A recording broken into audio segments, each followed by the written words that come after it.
Today, I'll be showing the foundation of my training methods with you. Today, we're going to be discussing bringing a new dog into your home. When bringing a new dog into your home, you want to set the pace and establish a relationship with your dog right away. You want the dog to know that you are there to guide them.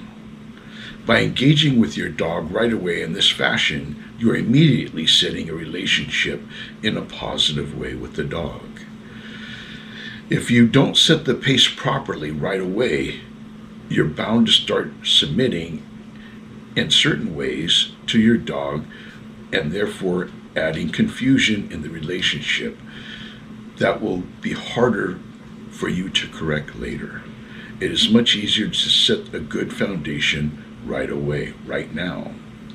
Sometimes in my videos I share with you specific equipment that you need to have or terms that you will need to know how to execute the steps. In this video, we don't have any of that.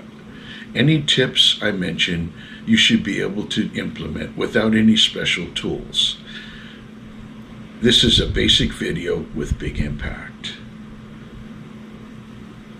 It requires an owner, a dog, a leash. So let's dive in. The first thing I want to mention to you is I use a term, don't give the dog the keys to the castle. The reason why we don't give them the keys to the castle is we don't want to give them the feeling of ownership right away. You are the alpha, they are not. They should feel like they're a guest in your home. You own everything in the house. This hierarchy is a great way to start a relationship. You are establishing the chain of command. How do you do this? I recommend you bring the dog in on leash and then immediately bring them to their bed. Put them on the bed in a sit-stay and have them stay there for 10 or 15 minutes, a short time. Have them stay on leash and then go with them and show them to each part of the house on leash. Show them each room, show them the backyard, the front yard. This is boot camp way of giving a proper introduction to the home. Once you've done this, you may now start engaging with them as a dog. At this point, not many rules apply. You want to see the personality of the dog. We don't know yet if this dog has any behavioral challenges or not, or if they will behave just perfectly fine and be a perfect family member without any training. So you want to let them have the opportunity to make mistakes here. Observe them closely. If you start to see behavioral problems, act immediately. For example, if they start to be reactive to food or possessions, or if they start to treat people as possessions, you will want to start training them to have new behaviors. Some dogs may go through their whole lives without needing any behavioral training. If you do find that your dog is exhibiting behavioral challenges, I encourage you to check out my video on modifying inappropriate behavior. Now, let's talk about some protocols you want to establish for a basic daily routine. The first one we should discuss is dog's meal time. No dog, big or small, should eat an hour before and an hour after exercise because this could create bloating for the dog. Mainly happens in bigger barrel-chested dog, but I just say it straight across the board for all dogs. So what is bloating? This is when the stomach twists. This is not like when humans feel bloated. This is a serious life or death medical issue. It's very bad. I hope you never have to experience. In terms of structure, have the dog eat twice a day, in the morning and in the evening. Make sure you eat first since you're the alpha. Again, you have a dog with behavioral problems. With no behavioral problems, this is simple to do. We recommend that you do not allow the dog to sit next to you as you prepare the food. Have the dog sit away from you while you prepare the food for them. When it is time to eat, make the dog sit, have eye contact with them. Then when you are ready, release the dog to the food. This is again basic, simple way to create structure around eating. In terms of what to eat, I recommend some kibble and a mixed variety of fruit and vegetables. For kibble, I recommend the Wild Earth brand clean protein food. You might also get some grass-fed beef. Pumpkin, yams can be a good thing to put into a dog's diet. I'm also a big believer in supplements, such as Platinum Performance. Getting proper nutrition for your dog is as important as nutrition is for you. It is very important that when you're preparing your food and when you're eating your meal, don't engage with the dog in any way, shape, or form. Don't feed the dog from the table. Don't engage with them. Do not pick them up or put them on your lap. This is inappropriate behavior and is a bad habit. I advise you to act like they're invisible. If you have to, put them in a sit-stay on their bed and don't look at them. This is the best way for a peaceful meal. Also setting them up for restaurants. Any food for them does not come from the table. It should go right into their bowl. You want them to understand that the bowl is their feeding spot. This will help you not only in your home, but also when it's time to go to restaurants. When it's a human's time to eat, the dog is not to engage at all.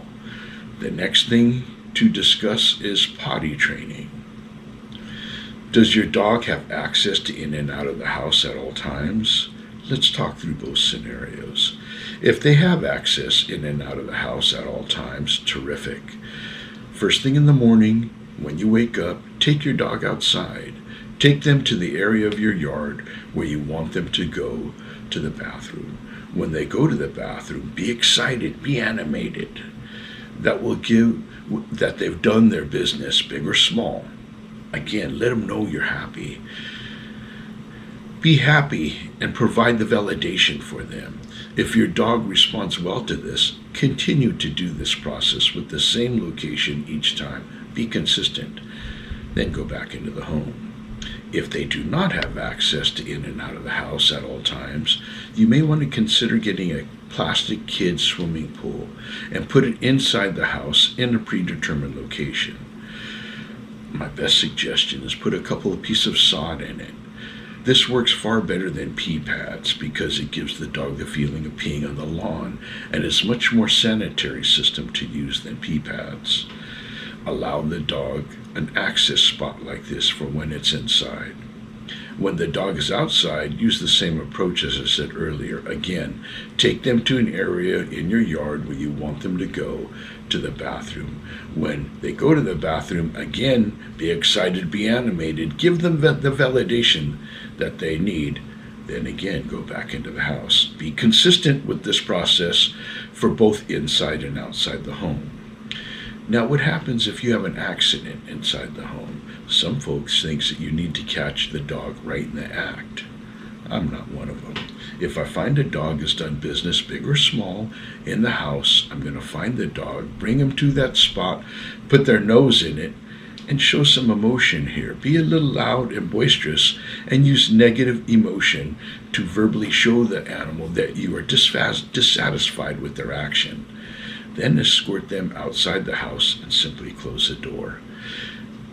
It is a form of correction. The dog does not get to be next to you, and of course, this is in contrast to the praise and enthusiasm you gave the dog when they went to the bathroom in the right spot.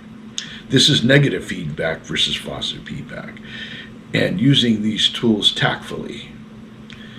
Next, we should address sleeping protocol. Sleeping is as important as exercise for your dog. If your dog does not get enough sleep, it'll be running on neurotic energy and won't be in its proper frame of mind. It will be in a state of adrenaline throughout the day, and this isn't good for your dog. So we want it to get enough rest with enough exercise. The key to a happy dog is rest and exercise. If you want the dog's sleep patterns to be different than your own, depending on their age, where they're at in their life. Their sleep should match those conditions. A puppy or a much older dog will need more sleep, but in a nutshell, you want to make sure that the dog isn't required to stay up with you all day because of your level of exertion may not exactly match what the dog's is. In terms of sleeping schedule, cut that umbilical cord. Go out and exercise your dog, and when the dog comes back in, let your dog make up its own decisions where and when it needs to sleep to recover. It's very important. We also really like it when the dog has multiple beds throughout the house. You want the dog to be part of your family and have a bed in the living room and in the bedroom, anywhere but the kitchen, if you can avoid it. You want to give the dog options when it is their time to recover, so they could feel comfortable. So today we have given some basic instructions on how to bring a new dog into the home. I hope today's video has helped you establish routines and procedures with your new dog that will work well for you. Again, with a dog that has behavioral issues, these techniques may be easy to implement, but if you find your dog has behavioral challenges, I encourage you to check out Modifying Inappropriate Behavior, which gives more in-depth instructions on training for new behaviors. You may also want to check out Proper Social Skills Between You and Your Dog. Videos gives you a more developing the relationship between dog and you. You can get these videos on my website. Once again, I'm Joe from Doggy Boot Camp, folks. Thank you so much for watching.